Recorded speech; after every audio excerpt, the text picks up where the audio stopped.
नमस्कार भूणी आपण सभी को सारस्वत शुभेच्छा एवं स्वागत जणाई आरंभ करुछु आमर ए मासिक साहित्य पत्रिका कार्यक्रम लिपिका संपादना प्रज्ञा पारमिता साहू आ उपस्थापन रे मु आपणकर उपस्थापिका स्वागतिका।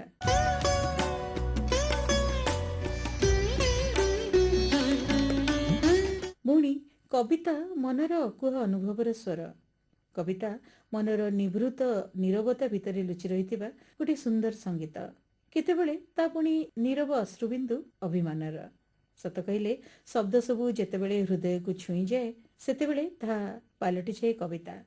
साहित्य पत्रिकार प्रथम भागरे सुनिबा केतटी कविता निज रचनारू कविता गुडी को आवृत्ति करिसेंती सावित्री कवि। कविता झियर फूल बगीचा। झियो एते सुंदर, झियोठू बेसी सुंदर आउ किए। झियो एते सुंदर, झियोठू बेसी सुंदर आउ किए। झियो फूल परी ना फूल झियो परी। झियो बोधे फूल परी, फूल बोधे झियो परी। झियो फूल को भल पाए, फूल परी दिसे, फूल परी हसे, फूल परी बासे। ता नरम नरम हाथर स्पर्शरे फूल गछ पुनर्जन्म पाए। झियो फूल को भल पाए, फूल परी दिसे, फूल परी हसे, फूल परी बासे। ता नरम नरम हाथर स्पर्शरे फूल गछ पुनर्जन्म पाए। ता फूल बगीचा एते सुंदर आखि फेरई हुएनी। से भोक शोष निद भूली ता बगीचारे बसे घंटा घंटा। कौ गछर केतोटी फूल कढ़ पत्र सबू ता हिसाब रे थाए। से गछ मानकु आउसाए, से गछ मानकु आउसाए, फूल मानकु गेल्हा करे, ओठ छुआए। ता आखि मुदी होई जाए एक अनिर्वचनीय सुखद अनुभव रे। झियो सारा राति स्वप्न देखे फूल मानकु। झियो सारा राति स्वप्न देखे फूल मानकु। फूलटिए मौली गले से कांदे, पत्रटिए झरी पड़िले से कांदे, टुकुरा टुकुरा होई भांगी पड़े। से स्वप्न रे फूल मानक सह खेले, बिली बिलेई हुए, सेमानक रंग परखे। ता चित्र खातारे आंके केते केते सुंदर फूल मानकर चित्र। से स्वप्न रे फूल मानक सह खेले, बिली बिलेई हुए, सेमानक रंग परखे। ता चित्र खातारे आंके केते केते सुंदर फूल मानक चित्र। फूल ता आत्मा, ता जीवन। झियर सकाळ हुए फूलंक गहणरे संजबी। झियर सकाळ हुए फूलंक गहणरे संजबी। से कौन कहे फूल मानकु? फूल माने कौन कहती चुपी चुपी ता कानरे। से कौन कहे फूल मानकु? फूल माने कौन कहती चुपी चुपी ता कानरे। झियो एते हसे, हसी हसी बेदम हुए। फूल माने खुशी रे उछुलंती, गछ माने कुरुली उठंती ता छुआरे। झियो कौन फूल मानकर माँ की? झियो कौन फूल मानकर माँ की? ऋतु बदले, बगीचार चेहरा भी बदली जाए। नुआ नुआ फूल कढ़ नदी होई जाए झियो आखिरे नुआ नुआ रंगीन स्वप्न परी। ऋतु बदले, बगीचार चेहरा भी बदली जाए। नुआ नुआ फूल कढ़ नदी होई जाए झियो आखिरे नुआ नुआ रंगीन स्वप्न परी। जीवन कौन झियोर फूल बगीचा? जीवन कौन झियोर फूल बगीचा? फूल बगीचा कौन झियोर हाथ अंका छवि? जीवन कौन झियोर फूल बगीचा? फूल बगीचा कौन झियोर हाथ अंका छवि? तार ए भाव प्रवणता अन्य मानकु खूब निरर्थक मने हुए। कहती ये द्वितीय संस्करण ता मार। मु कहे से सुंदर फूलटिए ता बगीचार। तार ए भाव प्रवणता अन्य मानकु खूब निरर्थक मने हुए। कहती ये द्वितीय संस्करण ता मार। मु कहे से सुंदर फूलटिए ता बगीचार। स्वर्गर नंदनकानन मु देखी नाही। स्वर्गर नंदनकानन मु देखी नाही। अप्सरी ओ इंद्रपुरी कथा मु शुणिछि। ए सबुर सठिक संज्ञा हुए तो कहि परिबो झियो। ता फूल बगीचा कौन स्वर्ग की? झियो कौन सतरे अप्सरी? ता स्वप्नर घर कौन सरगर इंद्रपुरी? एसबुर सठिक संज्ञा हुए तो कहि परिबो झियो। ता फूल बगीचा कौन स्वर्ग की? झियो कौन सतरे अप्सरी? ता स्वप्नर घर कौन सतरे सरगर इंद्रपुरी? झियो बोधे फूल परी, फूल बोधे झियो परी। झियो बोधे फूल परी, फूल बोधे झियो परी। କବିତାର ଶୀର୍ଷକ ତମ ସହରର ଖରା। ତମ ସହରର ଖରା ଏତେ ମିଠା, ତମକୁ ବିଶ୍ୱାସ ନହେଲେ ବି ସତ, ମୁଁ ଆଜି ତମ ସହରରେ। ତମ ସହରର ଖରା ଏତେ ମିଠା, ତମକୁ ବିଶ୍ୱାସ ନହେଲେ ବି ସତ, ମୁଁ ଆଜି ତମ ସହରରେ। କେଉଁ ପ୍ରାଚୀନ କାଳରୁ ତମ ସହର ସହ ମୋର ସମ୍ପର୍କ, ଯେଉଁ ସମ୍ପର୍କର ନାଁ ନାହିଁ ଇତିହାସ ବହିରେ, ଅଥଚ କେତେ ଆପଣାର ଲାଗେ ତମ ସହର।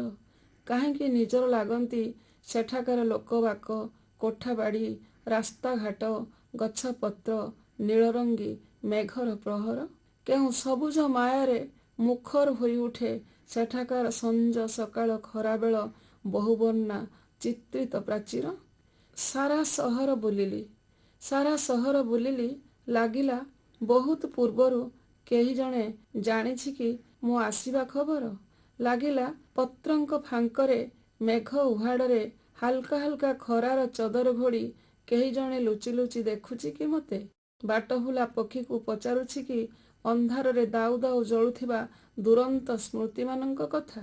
ରଖୁଛି କି ମୋ ଅପ୍ରତ୍ୟାଶିତ ଯାତ୍ରା ଉପରେ ନଜର। ତମ ସହରରେ ପାଦ ଦେଲା ମାତ୍ରେ ମୋ ସର୍ବାଙ୍ଗ ଥରିଲା। ତମ ସହରରେ ପାଦ ଦେଲା ମାତ୍ରେ ମୋ ସର୍ବାଙ୍ଗ ଥରିଲା। ପ୍ରଶ୍ୱାସ ଓ ନିଶ୍ୱାସର ବେଗ ବଢ଼ିଗଲା।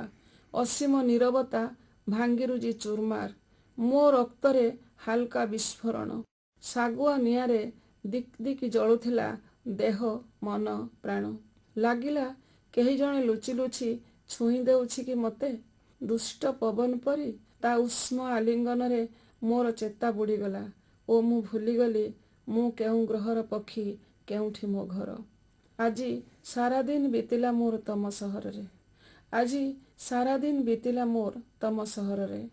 କାହା ମିଠା ଅପେକ୍ଷାରେ ତିଳ ତିଳ ହୋଇ ଜଳିଲି ଓ ଭାବିଲି ତମେ ମୁହଁରେ ନ ମାନିଲେ ବି କେତେ ଚାହୁଁନଥିଲ ସାମ୍ନାରେ ଅଙ୍କା ଯାଇଥିବା ସୀମାରେଖା ଡେଇଁ ଡେଇଁ ଆମେ ଉଡ଼ିଯିବା ଆକାଶ ମୁହାଁ। ଆଜି ସାରାଦିନ ବିତିଲା ମୋର ତମ ସହରରେ। କାହା ମିଠା ଅପେକ୍ଷାରେ ତିଳ ତିଳ ହୋଇ ଜଳିଲି ଓ ଭାବିଲି ତମେ ମୁହଁରେ ନ ମାନିଲେ ବି କେତେ ଚାହୁଁନଥିଲ ସାମ୍ନାରେ ଅଙ୍କା ଯାଇଥିବା ସୀମାରେଖା ଡେଇଁ ଡେଇଁ ଆମେ ଉଡ଼ିଯିବା ଆକାଶ ମୁହାଁ। ଯଦିଓ ମୁଁ ଜାଣେ ଆମର କଦାପି ଭେଟ ହେବ ନାହିଁ ଏ ଜନ୍ମରେ, ଯଦିଓ ମୁଁ ଜାଣେ ଆମର କଦାପି ଭେଟ ହେବ ନାହିଁ ଏ ଜନ୍ମରେ ଓ ଆଜିଠାରୁ ବହୁ ଜନ୍ମ ପରେ, ତଥାପି ମୁଁ ଶହ ଶହ ଥର ଯାଉଥିବି ତମ ସହରକୁ। ତଥାପି ମୁଁ ଶହ ଶହ ଥର ଯାଉଥିବି ତମ ସହରକୁ ଭିନ୍ନ ଭିନ୍ନ ବାହାନାରେ। ମୋ କଳ୍ପନା ଭିତରେ ଆବିଷ୍କାର କରୁଥିବି ତମକୁ ଅପୂର୍ବ ମୁଦ୍ରାରେ। ମୋ କଳ୍ପନା ଭିତରେ ଆବିଷ୍କାର କରୁଥିବି ତମକୁ ଅପୂର୍ବ ମୁଦ୍ରାରେ।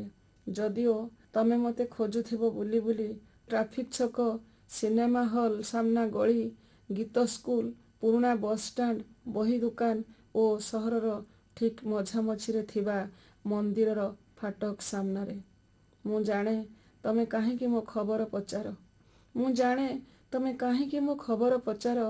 ବୁଲେଇ ବଙ୍କେଇ ବାଟଗଲା ଲୋକ, ଆମ ଗାଁ ଡାକବାଲା ଓ ଚିହ୍ନା ଅଚିହ୍ନା ସହଯାତ୍ରୀଙ୍କୁ।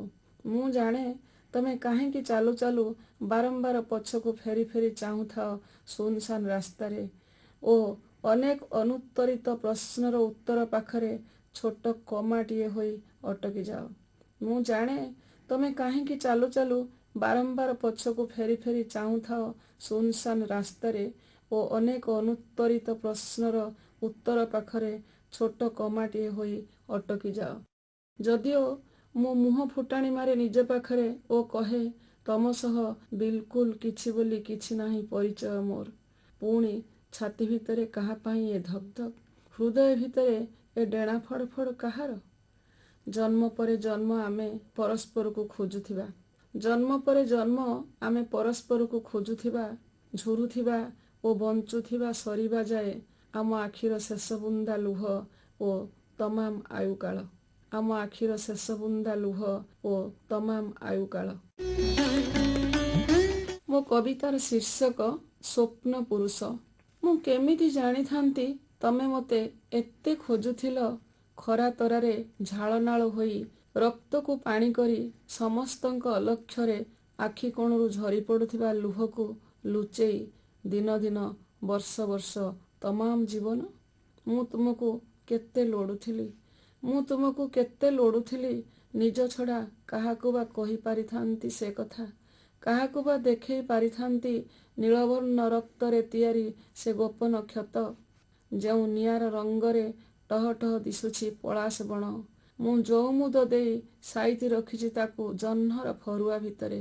ତମ ନଥିବା ପଣର ଭୟଙ୍କର ଅନ୍ୟମନସ୍କତା, ତମ ନଥିବା ପଣର ଭୟଙ୍କର ଅନ୍ୟମନସ୍କତା ତରଳି ଯାଉଥିବା ସବୁ ଆରମ୍ଭ ଓ ଶେଷକୁ ଅର୍ଥପୂର୍ଣ୍ଣ କରି ସେ ନିଆଁ ବାସୁଛି ମହମହ।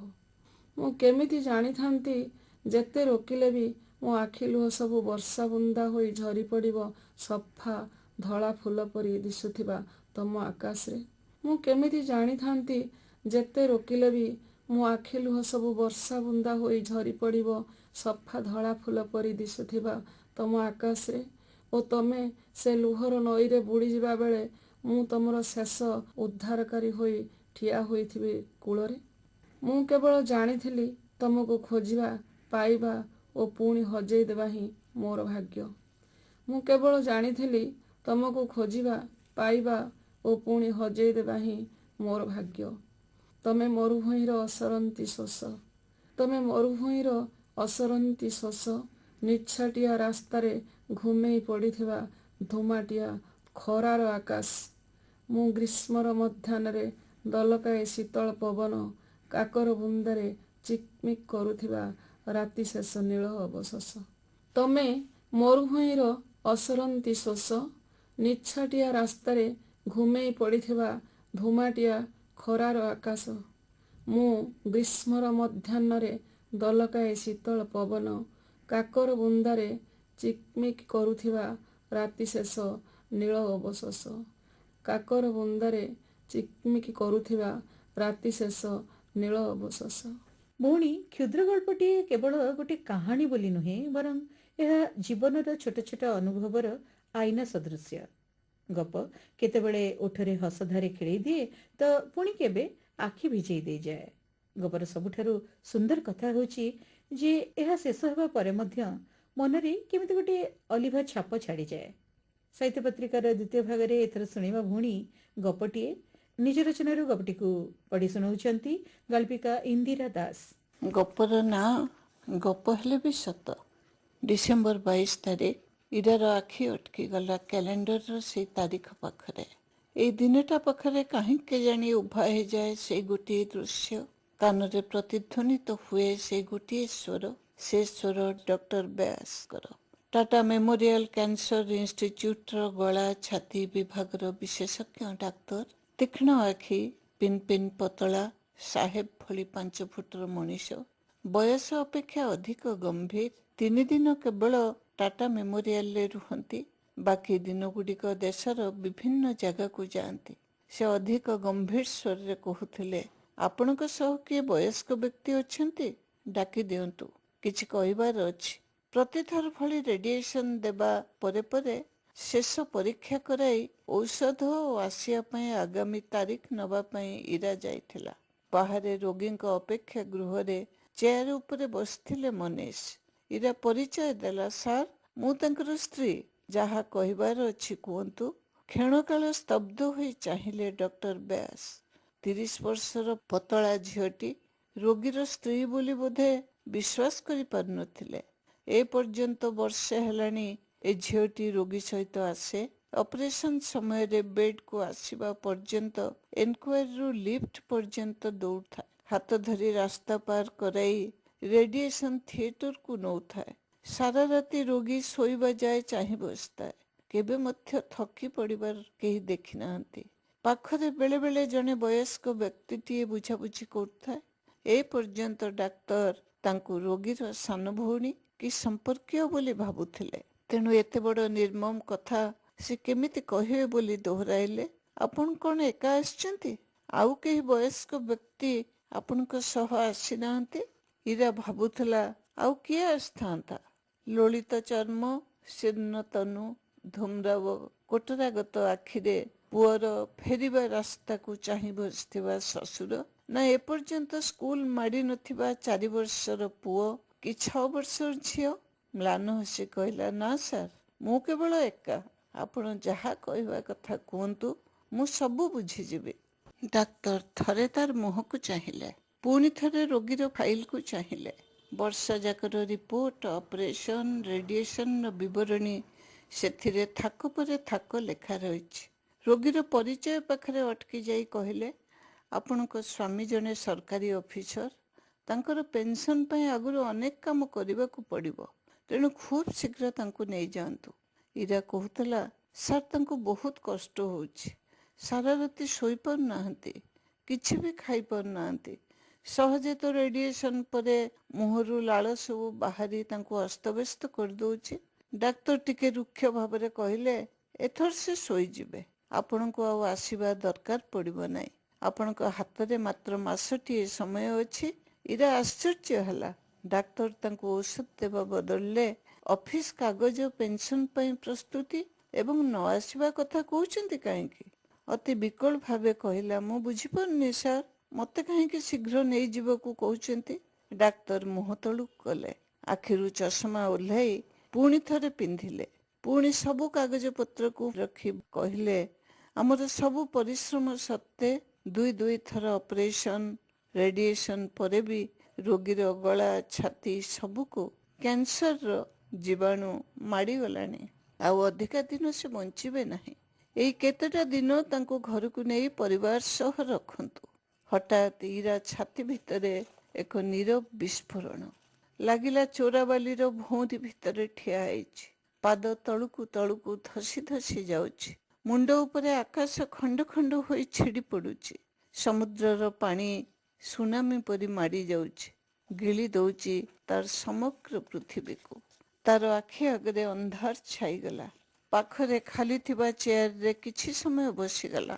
ଡାକ୍ତର ତାର ମୁହଁକୁ ଚାହିଁଲେ, ପାଖରେ ଥିବା ପାଣି ଗ୍ଲାସ ତା ହାତକୁ ବଢାଇ ଦେଲେ। ଇରାର ମନେ ପଡ଼ିଲା, ଅତି ବିକଳ ଭାବେ ସେଠି ଅନେଇ ବସି ମନେ ମନେ ପ୍ରାର୍ଥନା କରୁଛି ମନୀଷ। କଣ ଯାଇ କହିବ?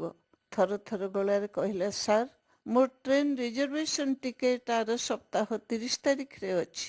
ମୁଁ ନେଇପାରିବି ତ? ଫ୍ଲାଇଟ୍ ଟିକେଟ ପାଇଁ ମୋ ହାତରେ ପଇସା ନାହିଁ। କୁହନ୍ତୁ, 7 ଦିନ ସେ ବଞ୍ଚିବେ ତ? ଡାକ୍ତରଙ୍କ ମୁହଁ କରୁଣ ଦିଶିଲା। ଟିକେ ଥମଥମ ହେଇଗଲି। ତାଙ୍କୁ ଲାଗିଲା ଜମକୁ କାତର ହୋଇ ଆୟୁଷ ମାଗୁଥିବା ନାରୀଟିଏ। ସେ କହିଲେ, ନିଜେ ସବଳ ହୁଅନ୍ତୁ। 7 ଦିନ ନୁହେଁ, ମାସେ ସମୟ ଅଛି। ଆପଣ ଟ୍ରେନରେ ନେଇଯାଆନ୍ତୁ। ଇରା ଠିଆ ହେଲା, କହିଲା, ସାର୍, ମୋ କଥା ଛାଡ଼ନ୍ତୁ। ଯଦି ପେସେଣ୍ଟକୁ କହିବି ତାଙ୍କ ପାଇଁ ଆଉ ଏ ସଂସାରରେ କିଛି ଔଷଧ ନାହିଁ, ହୁଏତ ସେ ଏଇଠି ଟଳି ପଡ଼ିବେ।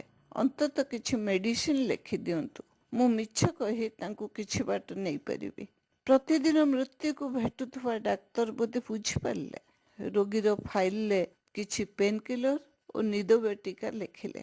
କହିଲେ, କିଛି ସମୟ ପାଇଁ ଆରାମ ଦେଇପାରେ।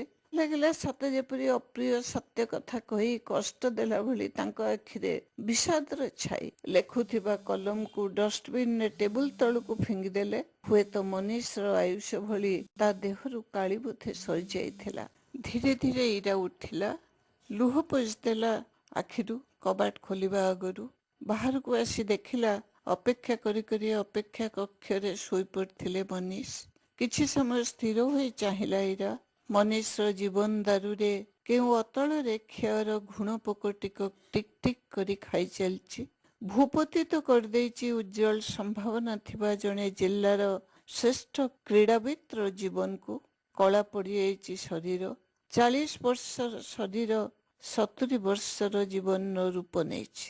ଅତି ରୁକ୍ଷ ଭାବରେ ବଢିଯାଇଛି ନିଶ ଆଉ ଦାଢ଼ି। ମୁଣ୍ଡକୁ ଛାଉଁଳେଇ ଦେଲା ଇରା। ଓଦା ଗାମୁଛାରେ ମୁହଁ ପୋଛିଦେଲା। ଉଠି ବସିଲେ ମନୀଷ। କହିଲେ, ଆଖି ଟିକେ ଲାଗି ଯାଇଥିଲା। ଡାକ୍ତର ପୁଣି କେବେ ତାରିଖ ଦେଲେ? ଇରା ହସିଲା। କାନ୍ଦୁରା ସ୍ୱରକୁ ଚାପି ରଖି ଜୋରରେ କହିଲା ପ୍ରତିଥର ଭଳି, 3 ମାସ ପରେ। ଏଥର କିନ୍ତୁ ଖୁବ୍ କମ୍ ମେଡିସିନ ଲେଖିଛନ୍ତି। ଏହାପରେ ଆଉ ମେଡିସିନ ଦରକାର ପଡ଼ିବ ନାହିଁ।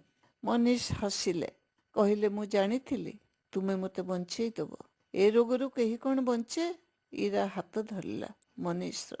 ଧୀରେ ଧୀରେ 4 ନମ୍ବର ଲିଫ୍ଟ ପାଖକୁ ଯାଇ ତଳକୁ ଆସିବା ପାଇଁ ସୁଇଚ୍ ଟିପିଲା। ମନୀଷ କହୁଥିଲା, ହାତରେ 7 ଦିନ ସମୟ ଅଛି। ଏଥର ପିଲାମାନଙ୍କୁ ଜିଦ୍ କରି ଆଣିଛି, ହାଜିଆଲି ଯିବା। ମୁଁ ପ୍ରାର୍ଥନା କରିଥିଲି ଭଲ ହୋଇଗଲେ ଚାଦର ଚଢ଼ାଇବି। କାଲି ଶୁକ୍ରବାର, ନିଶ୍ଚୟ ଯିବା।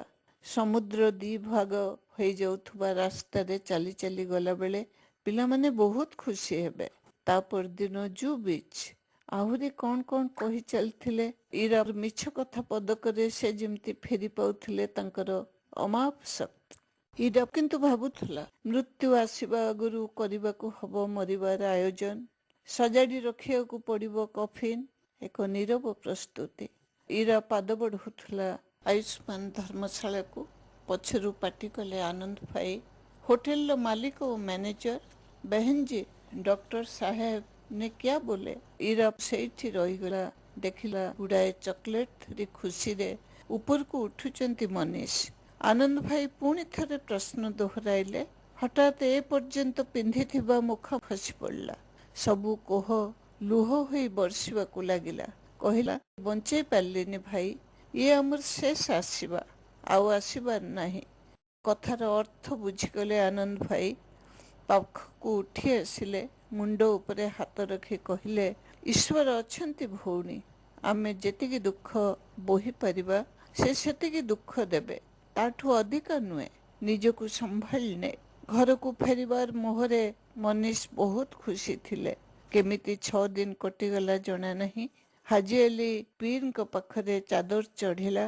2 ପିଲାଙ୍କୁ ଧରି ଜୁ ବିଚ୍ରେ ଘୋଡ଼ା ଉପରେ ମୁଣ୍ଡରୁ ସେ ମୁଣ୍ଡକୁ ବୁଲୁଥିଲା ବେଳେ ଲାଗୁଥିଲା ମରଣକୁ ଜୟ କରି ସତେ ଯେମିତି ଚାଲୁଥିଲେ ସେ ଆଗକୁ ଆଗକୁ।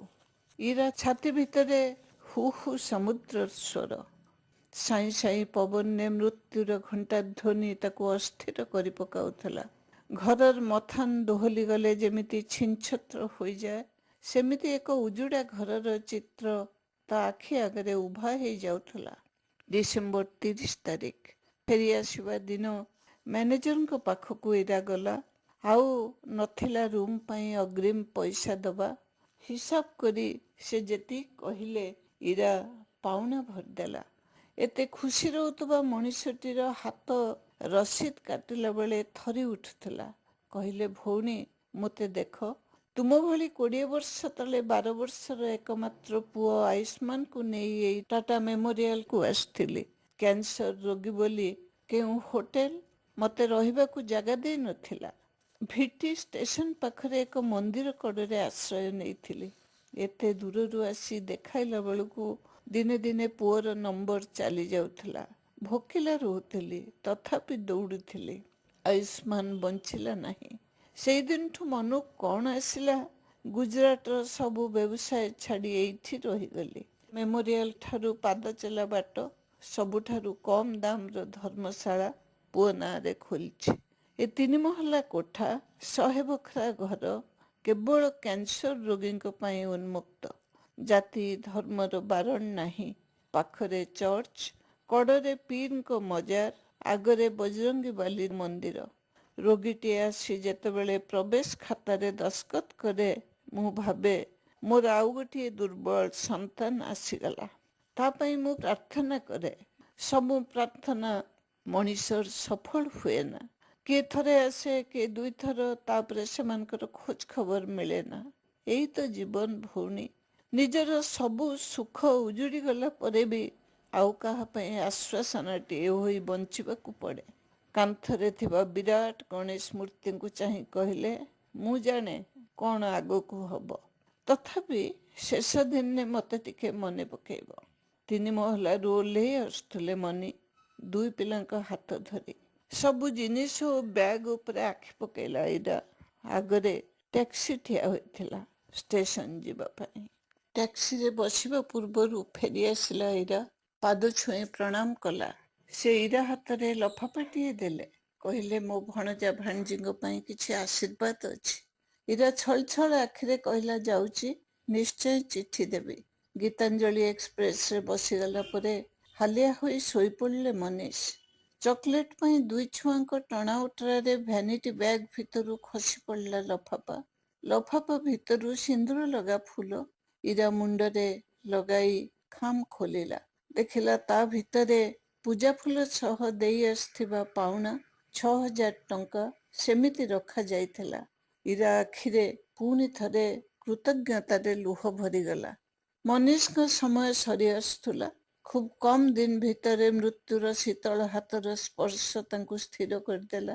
ଫେବୃଆରୀ 14 ତାରିଖରେ ସେ ଆଖି ବୁଜିଲେ। ତାପରେ ସବୁ ଶୂନ୍ୟ, ଅନ୍ଧକାର। ମାସକ ପରେ ଆନନ୍ଦ ଭାଇଙ୍କୁ ଚିଠି ଲେଖିଲା ଇରା। ଚିଠି ପାଇ ସାଙ୍ଗେ ସାଙ୍ଗେ ଉତ୍ତର ଦେଇଥିଲେ, ମରିଯିବା ଲୋକ ସହ ସଂସାର ସରିଯାଏ ନା ରେ, ମୃତ କାମରେ ଲଗେଇ ଦେବାକୁ 1000 ଟଙ୍କା ମଧ୍ୟ। ଅନେକ ଦିନର ଧରି ସମ୍ପର୍କ ଜାରି ରହିଥିଲା। କିଛି ଦିନ ପରେ ଆଉ ଚିଠି ଆସିଲାନି। ନୂଆ ବର୍ଷ କି ଦିୱାଲିର ଶୁଭେଚ୍ଛା ମଧ୍ୟ। ଜଣା ନାହିଁ ସେ ଏବେ କେଉଁଠି। ଆଜି ମଧ୍ୟ 22 ବର୍ଷ ପରେ ଡିସେମ୍ବର 22 ତାରିଖରେ ଡକ୍ଟର ବ୍ୟାସଙ୍କ ଠାରୁ ଆନନ୍ଦ ଭାଇ ଯାଏ ସମସ୍ତେ ମନେ ପଡ଼ନ୍ତି। ଲାଗେ ଏମିତି କିଛି ହୃଦୟବାନ ମଣିଷ ଅଛନ୍ତି ବୋଲି ତ ଏ ସଂସାର ସବୁ ଅଘଟଣ ଭିତରେ ବି ଚାଲିଛି ଏବଂ ଚାଲିଥିବ। ଆଜିର ସାହିତ୍ୟ ପତ୍ରିକାରେ ଭଉଣୀ ଆପଣମାନେ ଶୁଣିଲେ କବି ସାବିତ୍ରୀ କବିଙ୍କର କେତୋଟି କବିତା ଏବଂ ଗାଳ୍ପିକା ଇନ୍ଦିରା ଦାସଙ୍କର ଗପ। ତେବେ ଆଜି ତ ସମୟ ହେଇଯାଇଛି ଆମର ଆଜିର କାର୍ଯ୍ୟକ୍ରମକୁ ଏଠି ରଖି ରହୁଛୁ। ତେବେ କାର୍ଯ୍ୟକ୍ରମରୁ ବିଦାୟ ନେବା ପୂର୍ବରୁ ସେହି ଅନୁରୋଧ, ଆଜିର କାର୍ଯ୍ୟକ୍ରମ ଆପଣମାନଙ୍କୁ କେମିତି ଲାଗିଲା ଆମକୁ ଚିଠି ଖଣ୍ଡେ ଲେଖି ମତାମତ ନିହାତି ଜଣାଇବେ। ଆମର ଠିକଣା ତ ଆପଣମାନଙ୍କୁ ଜଣା ଭଉଣୀ, ତଥାପି ଆଉଥରେ କହି ରଖୁଛୁ, ନାରୀମହଲ ସାହିତ୍ୟ ପତ୍ରିକା ଲିପିକା କାର୍ଯ୍ୟକ୍ରମ ମାର୍ଫତ କେନ୍ଦ୍ର ନିର୍ଦ୍ଦେଶକ ଆକାଶବାଣୀ କଟକ ପିନ୍ 753001। ତାହେଲେ ଆଜିର କାର୍ଯ୍ୟକ୍ରମରୁ ମୁଁ ଆପଣଙ୍କର ଉପସ୍ଥାପିକା ସ୍ୱାଗତିକା ଏଇଠୁ ବିଦାୟ ନେଇ ରହୁଛି। ନମସ୍କାର।